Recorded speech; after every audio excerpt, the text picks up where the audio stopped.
Hello, नमस्कार. तुम्हा सर्वांचं या व्हिडिओ लेक्चरमध्ये स्वागत आहे. गेल्या काही लेसनपासून आपण LED लाइटिंग किंवा LEDच्या संदर्भात आपण अभ्यास करतो आहे.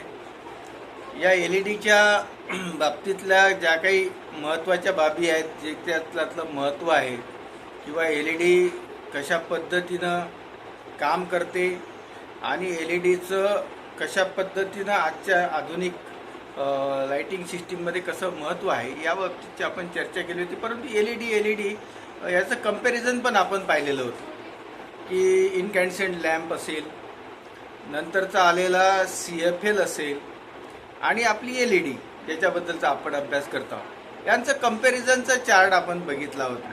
खरं तर त्या कंपॅरिझन चार्टमधूनच आपल्याला बऱ्याच गोष्टी या लक्षात आल्या असतील की LED कशा पद्धतीनं सुपिरियर दॅन अदर सिस्टीम आहे किंवा आधीच्या ज्या सिस्टीम होत्या त्याच्यापेक्षा कसा, म्हणजे काय ज्या पद्धती होत्या लाईटिंगच्या प्रकाशाच्या योजनेच्या, याच्या तुलनेनं ह्या कशा फायदेशीर होत्या याबाबतची आपण चर्चा केलीच होती. आता आपल्याला तरी या बाबतीतले काय फायदे आहे नेमके, म्हणजे LEDचे ॲडव्हान्टेजेस काय जर आपण याला लाइटिंग सिस्टीम म्हणून वापर केला.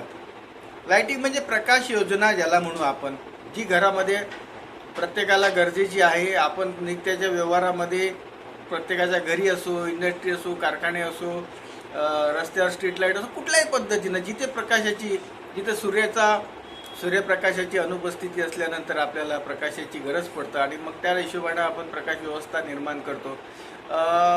त्याचा काही व्यापक विषय आहे. तर त्या ठिकाणी आपल्याला या LEDचा वापर करूया समजा आपण केला तर आपल्याला कसे फायदे होतील असं याबाबतचे ॲडव्हान्टेजेस म्हणूया आपण, फायदे आपण त्याच्यामध्ये. तर आजचा आपण फोकस करू काय ॲडव्हान्टेजेस ऑफ LED लाइटिंग. तर LED are having a number of advantages when compared to traditional lighting system. जी आपण नेहमीची नित्याची जी वापरत आलेलं आहे त्यापेक्षा खूप सारे ॲडव्हान्टेजेस आहे. आता हा विषय फार महत्त्वाचा असतो. नेहमीच आपण म्हणतो की ॲडव्हान्टेजेस काय येतात, कारण संशोधनच जेव्हा वृद्धिंगत होत जातं, पुढं जातं विज्ञान, तेव्हा जुन्यामधले काही ड्रॉबॅक्स असले त्यालाच आपण ओव्हरकम करून पुढच्या सिस्टीम निर्माण करत असतो. तेव्हा निश्चितच जुन्या ज्या व्यवस्था किंवा ज्या कुठल्याही संशोधनामध्ये ज्या काही जुन्या बाबी असेल त्यातला तो कमी करून आपल्याला पुढं जायचं असतं. तर याच्यामध्ये the durability of LED lights हा पहिला महत्त्वाचा ॲडव्हान्टेजेस आहे. आता मी नेहमी सांगत आलो आहे की आपल्याला ऑब्जेक्टिव्ह टाईपची किंवा ऑनलाईन परीक्षा होणार आहे, त्या हिशोबानं आपल्याला ऑब्जेक्टिव्ह फार त्या हिशोबानं नेमकं आपल्याला उत्तर अपेक्षित असतं. फार डिस्क्रिप्टिव्ह जरी नसलं पण पॉईंट आपल्याला माहीत असले पाहिजे. तर ड्युरेबिलिटी ऑफ LED लाईट. आता ड्युरेबिलिटी ऑफ LED लाईट्स म्हणजे काय, जो इनकॅन्डसेंट लॅम्प होता अँड फ्लोरोसेंट लॅम्प होता, CFL ज्याला म्हणतो, will break easily when's shaken or drop. हा पडला, हलवला तर त्याचं फिलामेंट नुकसान व्हायचं. जर समजा इनकॅन्डसेंट लॅम्पचा जर विचार केला तर त्याची फिलामेंट तुटली की गेला, तो बेकार झाला. पडला तर त्याचं काचेचं असल्यामुळे फुटून जायचा, तो गेला कामातून. तर हा होता त्याच्यामध्ये. CFLचं पण तीच गत होती. आता the incandescent bulb has a filament that likely to break and such a situation. काही अशा अवस्थेमध्ये तो पडून जायचा. LED lights are made in a robust design. LED जर पडली, काही झालं तर ती तुटफूट होत नाही. तुम्हाला माहीत असेल मध्यंतरीच्या काळात आपल्याला LED बल्ब आपल्या घरी आणले, त्याच्या भोवतीचं जे कवच दिसतं तुम्हाला ते फार मजबूत आहे. LED बल्ब आपण वरून खाली जरी पाडला ना, म्हणजे तुम्हाला प्रयोग करून पाहायचा असेल तुम्ही पाहू शकता, तर त्याचं जे आहे तर तो बल्बचं कवचही तुटत नाही. अशी रिजिड बॉडी, अतिशय स्ट्रॉंग बॉडी त्यामध्ये निर्माण केलेली आहे. आणि त्याच्या हे वरचं कवच आहे ना, ते तर त्याच्यासाठी आपल्याला ज्याला म्हणून फोकस जास्त व्हावा म्हणून ती केलेली असतं खऱ्या अर्थानं. तो पूर्ण बल्ब नसतो. आतमध्ये LED छोट्या छोट्या, तुम्ही जर त्याला उघडून पाहिलं, आपण प्रॅक्टिकलच्या स्वरूपात त्याला पाहणारच आपल्याकडे जर खराब असल्या ज्या आहेतच त्याच्यामध्ये आपण बल्ब, LEDचं बल्ब त्याची तुम्हाला मी दाखवलेली आहे. तर त्याच्यामध्ये जो असतो तो पार्टला काहीच नुकसान पोहोचत नाही आणि ते मुळात ती बळी तुटत नाही. पण तू जर CFL असला तर त्याला एक कवच होतं त्याच्यामध्ये टॉक्सिक असं मर्क्युरी होतं, जे आपण मागच्या लेसनमध्ये विचार केला, तर ते घातक आहे मानवी शरीराकरता. तर they are suffering considering less काय म्हणतो degradation over time. A typical LED light would be expected to loss only 2% of total efficiency after period of 10,000 hour. 10,000 इतक्या मोठ्या स्पॅनमध्ये जेव्हा आपण जेव्हा त्याला वापरू, ड्युरेबिलिटीचा विचार करतो आपण, तर त्या ठिकाणी तुम्हाला ती LED कार्यरत राहताना सातत्यानं दिसते. हा एक मेन ॲडव्हान्टेजेस म्हणूया. आणि हा लाईफ स्पॅन जो म्हणू आहे तो LEDचा खूप मोठा आहे. हां, the useful light span of LED lighting product is defined differently than that of other lighting sources such as incandescent किंवा CFL. This is because LED typically do not burn out or fail. ती जळत नाही किंवा ती burn होऊन, कारण त्याच्यामध्ये heating होण्यासाठीचा कुठला एलिमेंटच नाही आहे का जेणेकरून ते जळून जाईल आणि खराब होईल. जसा फ्लोरोसंट लॅम्प बाबतीत प्रॉब्लेम होतो किंवा आपल्या इनकॅन्सेंट लॅम्प जो पारंपरिक आहे आपण त्याच्यामध्ये. तर हा एक महत्त्वाचा ॲडव्हान्टेजेस आहे. दुसऱ्या ॲडव्हान्टेजची चर्चा केली तर LED लाइटिंग इफिशियन्सी जी आहे, कार्यक्षमता जी आहे ती उत्तम आहे. Incandescent bulb and fluorescent lamp dissipate more amount of energy. खूप एनर्जी ते खातात. संबंध त्याबद्दलचा चार्टची आपण विचार केला, लुमिनन्स किती लागतं, त्यासाठी किती वॅटेज लागतं इनकॅन्सेंटला आणि दुसऱ्या आपण ज्याला म्हणू फ्लोरोसेंटला, आणि त्या तुलनेनं LEDला याचाही आपण तुलनात्मक मागच्याच लेसनमध्ये विचार केला होता. So heat produce because they distribute light in many destruction. By comparison LED light operate at low temperature and produce more focus from of light. कमी ऊर्जा घेऊन, कमी टेम्परेचर घेऊन, म्हणजे त्या ठिकाणी कुठल्याही पद्धतीची फिलामेंट नसल्यामुळे त्यामुळे नॅचरली किंवा याच्यामध्ये लागणारी जी ऊर्जेची खपत आहे ती अतिशय कमी लागून त्याच लुमिनन्सचा चांगल्या पद्धतीचा प्रकाश आपल्याला कशामुळे मिळतो, तर तो तुम्हाला LEDच्या मार्फत मिळतो. लक्षात आला विषय. तर हा जो महत्त्वाचा भाग आहे. By compare LED light compare to at low temperature and produce more focus from a light. A typical candescent lamp operate at an efficiency level of around 9%. LED light can achieve efficiency level which is closer to 40%. जी 9% विचार होता तो 40% मध्ये efficiency केलेली आहे. The LED lights can be manufactured in a smaller size and can be place in a space that would not be suitable for other forming of light. इतक्या कमी जागेमध्ये बसतं की बाकीच्या लाइटिंग सिस्टीम. आता लाइटिंग सिस्टीम काय, तर घरामध्ये जी प्रकाश योजना ज्याला आपण म्हणू त्याला आपण लाइटिंग सिस्टीम म्हणतो. मग ही कुण्या ठिकाणी कशा पद्धतीने वापरायची ते तुम्हाला माहीत आहे. आपण लाईटचा कुठं वापर लागतो, प्रकाशाची योजना कुण्या ठिकाणी गरजेची असतं. तर लाइटिंग सिस्टीम हा जो भाग सांगायचा झाला. लाइटनिंग वेगळं, जे आकाशातून जेव्हा विजांचा कडकडाट होतो त्यालाही लाइटिंग असं म्हटलं जातं. तोच शब्द जोडू आपण. पण ते लाइटिंगला ते नॅचरल डिझास्टरमध्ये येतं, लाइटिंग होतं, ती कडकडाट वेगळा, आणि आपण आपल्याला मानवाने निर्माण केलेली अशा पद्धतीची प्रकाश योजना का ज्यातून प्रकाशाचा आपण वापर करू शकतो, ही लाइटिंग सिस्टीमचा आपण विचार करतो. नंतर लाईट आउटपुट जर आपण विचार केला की ॲडव्हान्टेजेसमध्ये, तर modern LED lights have a appropriate high output and colour characteristics to extend the performance levels of incandescent bulb. LED lighting can also be used in a connection with standard household dimmer switches or with more flexible control system. आता डिमरमध्ये काय व्हायचं की तुम्ही controlling तुमच्या हातामध्ये असते, तर ज्याच्यामध्ये आपण करंटची किंवा व्होल्टेज आपण कमी अधिक करून प्रकाशाची तीव्रता कमी अधिक करू शकतो. या तुलनेने जर विचार केला जो पारंपरिक, तर त्या ठिकाणी पण LED काम करू शकतो. त्याच्यामुळे काही विशेष नाही राहिलेला आहे.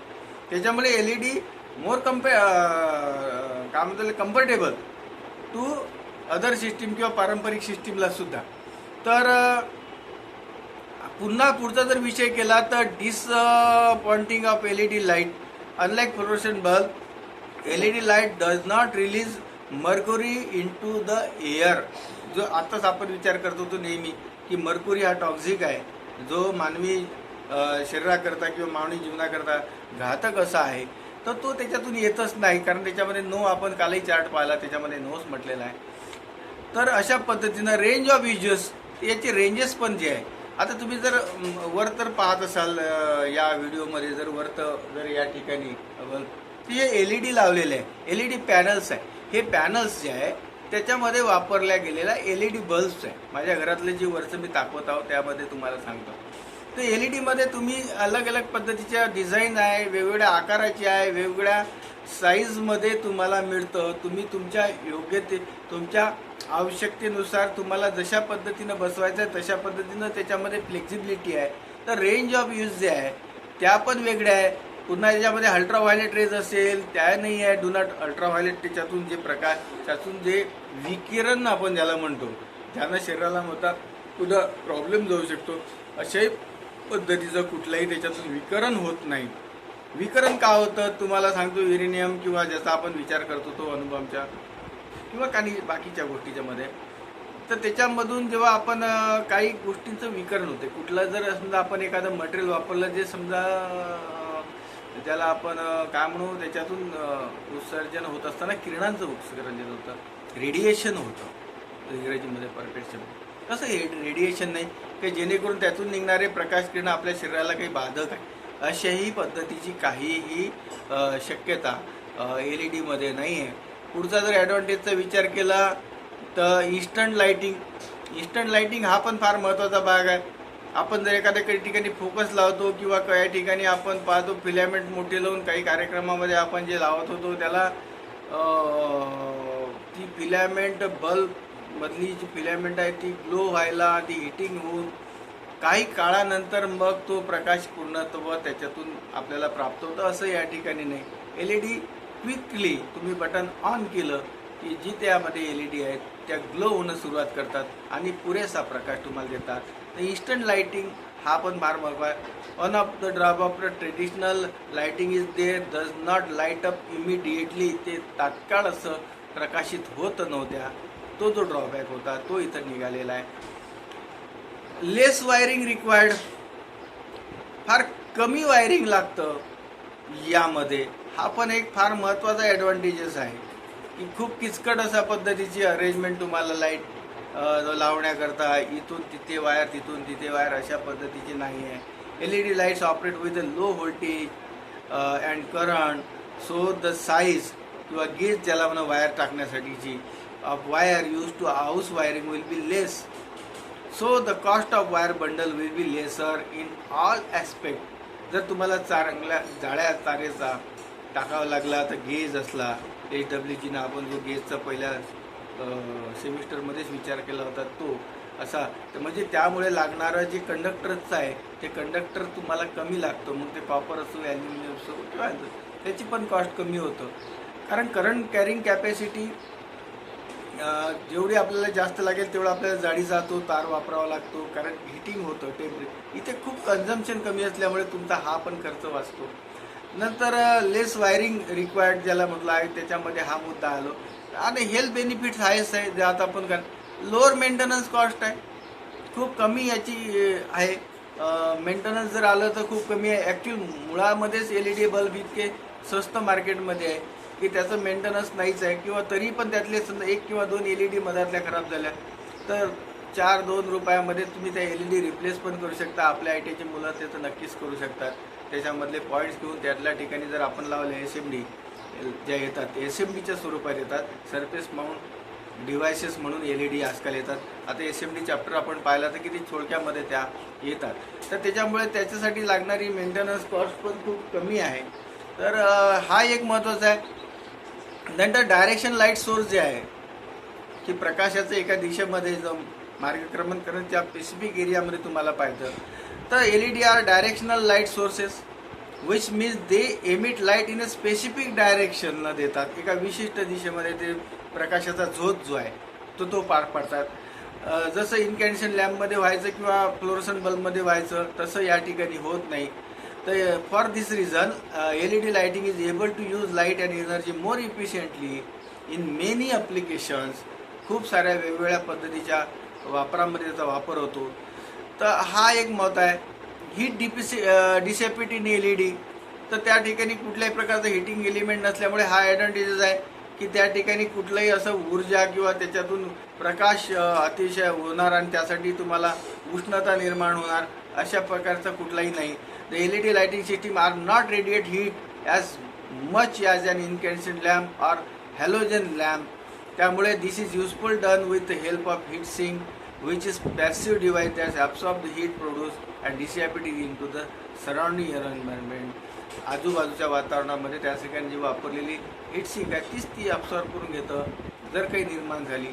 आणि वातावरणामध्ये नसल्यामुळे निर्माण होत नसल्यामुळे तुमच्या घराचं किंवा ज्या ठिकाणी तुम्ही लाईटिंग सिस्टीम वापरत आहे त्या ठिकाणचं वातावरणाचं तापमान वाढण्याची शक्यता याच्यामध्ये नसतं. तर अशा पद्धतीच्या ह्या सगळ्या ॲडव्हान्टेजेसची आपण या ठिकाणी चर्चा केलेली आहे. तर फार महत्त्वाची, फार उपयुक्त, सगळ्याच दृष्टीनं जर विचार केला तर LED लाईटिंग सिस्टीम हा फार महत्त्वाचा आणि फार उपयुक्त असा आपण प्रत्येकाने वापरावा असा. कारण आताच्या आधुनिक काळामध्ये ऊर्जेची बचत जेवढी होईल तेवढी आपल्यासाठी चांगली गोष्ट आहे. त्यामुळे पर्यावरणाचं पण रक्षण होतं. सोबतच आपल्याला ह्या रक्षणाचा विषय आला म्हणून आपल्याला कोरोनापासूनही स्वतःचं रक्षण करायचं आहे. तेव्हा स्वतःची काळजी घ्या, कुटुंबाची काळजी घ्या, आरोग्याच्या ज्या सगळ्या काळजी आहे. आणि यासाठी जो सेतू ॲप्स जो शासनाने केंद्र सरकारने आणि राज्य सरकारने जे तुम्हाला सांगितलेला आहे तो डाउनलोड करा आणि कोरोनापासून बचाव करा. तर एवढीच मी या ठिकाणी विनंती करतो. पुढच्या लेसनमध्ये पुन्हा भेटू. धन्यवाद.